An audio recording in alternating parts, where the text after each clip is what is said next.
Conspiracy. Conspiracy theories in general are theories that try to explain the highest cause of one or a series of events.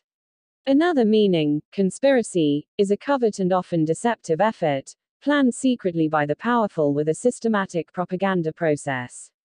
Many theories claim that major events in history have been dominated by conspirators behind the scenes who manipulated events in historical records.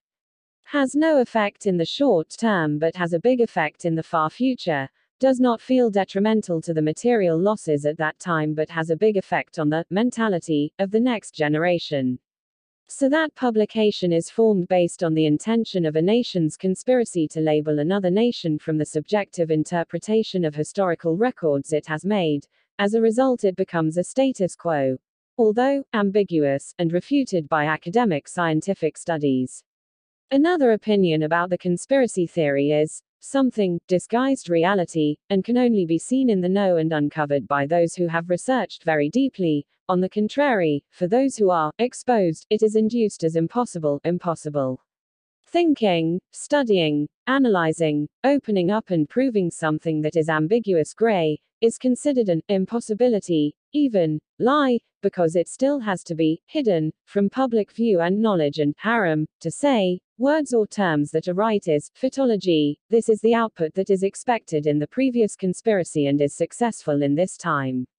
Then gradually, after a conspiracy against the labeling of history was uncovered, based on science and academic tests, and it was clear that the true history through objective reconstruction was needed, again efforts to cover what would be seen and uncovered. Because that is their purpose towards the public, it is that you always think about the impossibility. Impossible. This nation comes from a great nation and will return to greatness with the repetition of the glorious history of its ancestors.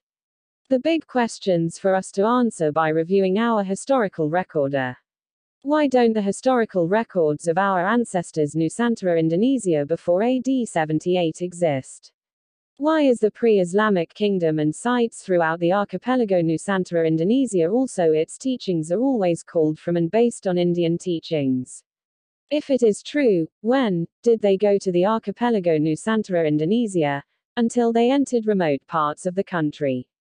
There are 3 ways to weaken and colonize a country.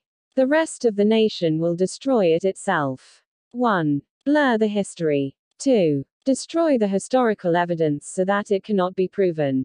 3. Disconnect them from their ancestors, saying that their ancestors were stupid and primitive. 4. Labeling the historical relics as if not from their ancestors, and then automatically the nation will destroy it itself. By Santo Saba.